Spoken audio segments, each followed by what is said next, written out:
Welcome to this Roll for Crit Review. Today we'll be looking at The Arrival from Cryptozoic Games. In this game we go back to Ireland in ancient times when it was ruled by a king known as King Balor of the Evil Eye. As you can guess, he ain't a good guy. He has an army of demon giants called Fomori, and you will be playing as tribesmen arriving onto the island and trying to gather the land from him without becoming too corrupt. Yeah, that classic old story that we all know and love. This game is published by Cryptozoic, as you said, and designed by Martin Wallace, who is a renowned designer of many games like Age of Steam and the Study in Emerald first and second editions, which we're experienced with. And this game in itself is a new version of The Arrival, which only came out originally a few years ago, but this new edition has some updated art and a couple of small rules tweaks to it also. We have not played that first edition ourselves, so this was our first time jumping into The Arrival, and it's essentially an area control game, territory control, but it has some very unique mechanics that I don't feel like I've exactly experienced in anything else. Yeah, actually the one thing that I could think of that relates to is his other game, A Study in Emerald, which we have a video for, you can watch. But in that game, there was almost like multiple ways the game can end with win conditions, and this game has that as well. The game can end either when a certain number of rounds for players, or if someone hits too much corruption on the round.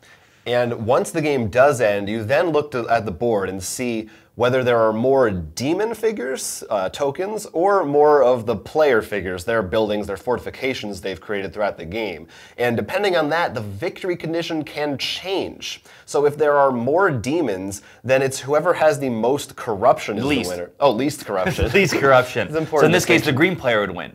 Yeah. If there's more settlements than demons, you look at who has the most honor. Yes. In that case, yellow wins this game. Yeah. So you have to keep track of those and see where's the game going to end, whether you want to be focused on corruption or honor points. So that's a big deal in terms of balancing. It's not simple just, I'm going to get as many points as I can. Yeah, you could kind of go back and forth sometimes as to which strategy you're going for, and a lot of it depends on what the other players at your table are trying to do too. So the first round of the game is the earning phase. That's when everyone is going to get their resources they'll be able to use for that turn, which really determines what your actions are. The resource phase actually uses a really unique mechanic involving these cards. Now the cards have 3 different backs, but you shuffle them all together and split them into 3 decks randomly, so they're not all the same. They could possibly have this purple symbol, which means it most likely has building resources, this sword and shield symbol, meaning it most likely will have attack and defense token resources, or the honor and tile symbol, which means you're most likely to get honor points and these bonus tiles, which we'll explain a little bit later. What happens is you'll look at them and you'll choose which resource you probably want and take a card for that. Then the next player would do the same, and you repeat this until until every player has 4 cards. Yeah, and then starting with the first, you'll eventually have 4, as you said, and then you will flip the first 2. At the end of that round, you're going to end up with all the resources available in one of these 3 tracks. But you don't choose which one you want right away. First, you pick one of the ones that you definitely don't want, and you decide to cancel that out with one of your pawns. Then you'll flip a 3rd card, and now you'll decide, okay, not knowing what your final card is, you're going to cancel out yet another one of those. And then finally you reveal that 4th card, and you find out which track that you end up with. And the bottom track will give you the least resources, but also the least corruption. So, and it goes in order from bottom to top that way. The top one is a little riskier. Depends on how you're playing, which one you want to go for. But yeah, then you get your tokens, and it is a very different kind of way to distribute resources. There's kind of a push your luck involved, as well as this almost feels like a bidding mechanic, but against yourself. Yeah. In an odd way. It's very strange, but it works. Yeah, you may say, I'm going to just cancel out the middle one for now, because I really want to see what those cards, and you may be like, I'm really looking for that house symbol, and maybe it didn't appear because you didn't get a house symbol, which can become really important sometimes, as when doing the draft, as I'll pull these back, when it's your turn to pick, you may have no choice in what you're able to draw. Right. Which could be then, oh, I really was looking for that sword card, but it's not coming up. And of course, if you're like me, you could have the bad luck of when it does appear, the other player takes it and there's another house there.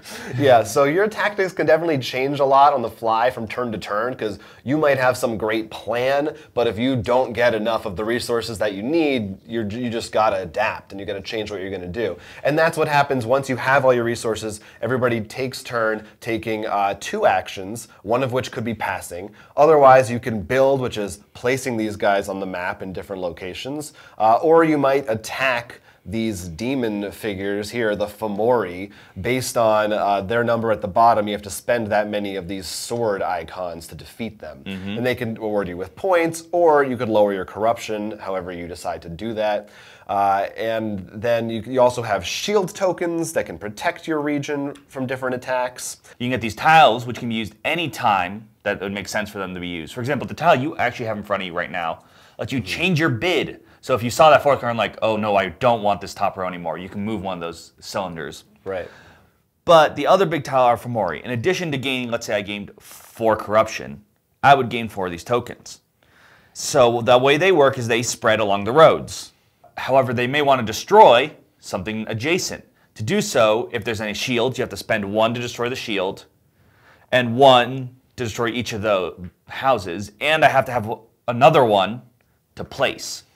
So it can become very expensive to destroy some of these more heavily fortified locations. Yeah, and basically at the end of the game, you get points based on the regions that you're in, and even during the game from these tiles also might give you points from those regions. So those are both good reasons that you probably want to try to push people out.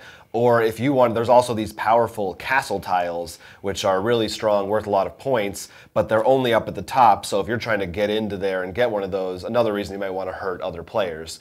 Sometimes you might actually want to put one of those Fomori somewhere you are, because you actually want to fight them for your own benefit too. They're not necessarily just bad. And of course, the Fomori do come in different flavors. A lot of little weak ones, but there's also these strength 2 to kill, and there's a strength 3 in there as well. Yeah. You do pick blind, with one exception, which we'll get to at the end of all this. Right. So you can't be certain that you'll be able to replace something strong there if I wanted to try to block you, or something strong for you to kill. Yeah, like sometimes someone would take one of my, try to spread into my territory, and it was a weak guy, and I'm like, cool, thanks for the points. This is easy.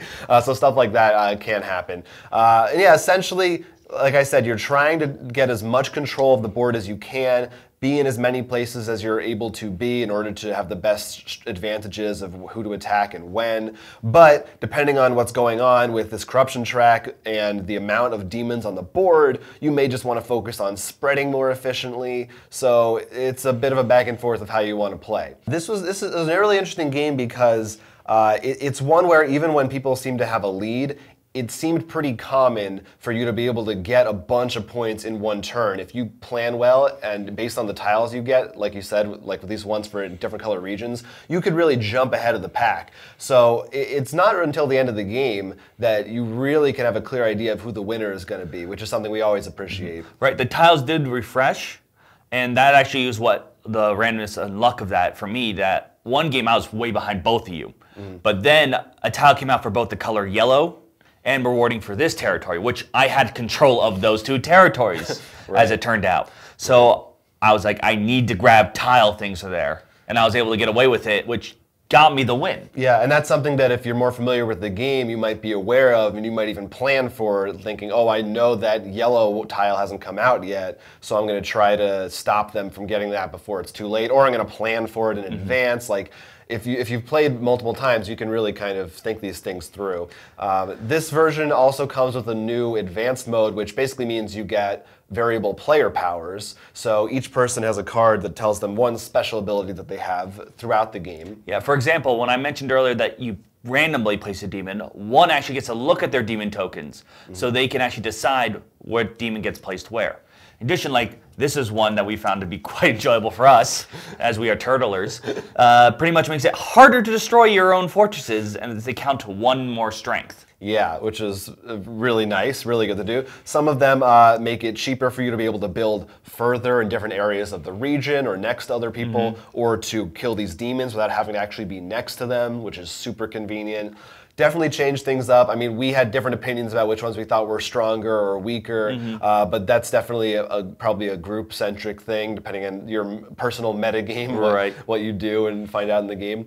But yeah, so I mean, overall, it's really, like we said, it has a mix of mechanics that are things that I've really never experienced quite that way before. Especially this, the way you get resources and the way it determines what you're going to be able to do on your turn was really interesting and made every turn feel very different. Because even if maybe you're a really aggressive player, for instance, and you just want to attack everybody, but if you don't get any of those aggressive tokens, you're forced to find another avenue. You know, it also became really hilarious at times. As you said, it's a bidding against yourself. Yeah. So you'll have cards out, and you'll be like, all right, don't ruin me, don't ruin me, don't ruin me. Ah, yeah, like whatever. Right. Yeah, you're hoping for the best. You got to go with your best instinct. Sometimes it doesn't work out. Sometimes you're like, oh, I'm going full corruption. And again, that corruption thing can really change the way your games play, because depending on what your group is doing, you know, your end goal strategies can be totally different. I know one game we were playing, you and I happened to get pretty high in corruption. Like we were like here, and the other person here. And it was just, we were both like, we can't pick that top row. Like we want the more resources, but we're going to end the game, and we weren't ready to end the game for us yet. Right. And if you can't see, it's depending on number of players, it might end sooner or later via that track, which is something. So yeah, I mean, it's like it's a territory control game, but in a very unique way, and a lot like we said, Study in Emerald, in the way that both are kind of weird to wrap your head around at first. They're so different, which is a good thing that you kind of have to rethink it. I will say though, comparing the two, this one is a lot easier to. This is definitely more straightforward. Yeah, for sure. Maybe this would be a good way to sort of walk your way into the Emerald. Yeah. I think our biggest issue with the game was simply the color scheme. We're not colorblind, but we had trouble spotting some houses. I think I got away one point without trying, because I had a greenhouse there and people were like, oh wait, you're down there? Yeah, if you can't tell, some of these colors are really identical to the board's color exists. So, it seems a shame, especially because this was a new art style from the original edition, and I like the art style. It's a little dry, but it fits the theme. It's supposed to be that like ancient kind of Irish fantasy thing. Not my favorite, but it's appropriate. But they really could have done a better job making these pop. That seems like a missed opportunity. Even just making the symbols like an obvious, like, oh, the green player's house looks like this maybe, and the yellow ones look like that. Yeah, something like that would have been cool. But overall, definitely a different kind of experience. Crits and misses for The Arrival. For crits, the way that you gain resources at the start of each round is very different and interesting, makes every turn force you to use different tactics. There are 2 different victory conditions, which results in this interesting back and forth mechanic between your corruption and honor tracks. Really changes up the game, potentially, depending on how your players behave. Yeah, it makes it a little bit hard for one player to snowball, because then they might actually lose in the other track, meaning everyone will then join in on making sure that's the track that wins. For misses, because of the way the resource cards work, it could really stink if you constantly get housing cards when all you wanted were either attack or honor point cards. It's sort of the flip side of having to change things up every turn. Sometimes if it doesn't work out in your favor, there's not really an avenue for you to come back from that. In addition, the pieces can be a little bit hard to find if you're in a territory of the same matching color, and that's with people who aren't colorblind. Yes, for human eyes of any kind, it can be a challenge. And in general, this is more of a personal criticism, but the art style is a little dry. It doesn't exactly excite people, I don't think, to play the game who don't know what it is yet. But it does fit the theme of the game. The Arrival is a territory control game with a lot of cool, unique mechanics, which really makes it stand out from the rest. With a couple small hiccups there, we still recommend this game. Yeah, it's a good one for 2 to 4 players. If you got a smaller group on that side and you want something different in this genre, this is a cool one to look for. And we'd love to hear in the comments if you've played it, or especially if you've played that first edition, you have opinions on the first versus the second, or which of these advanced roles you like to play with, for instance. That would be really interesting to hear about. Leave a comment right down below. That would be the coolest. Otherwise, until we see our next review, I'm Jonathan. I'm Will. And this has been A Roll for Crit. Don't forget to like and subscribe for more board game content. Every little bit helps. Please, we gotta eat.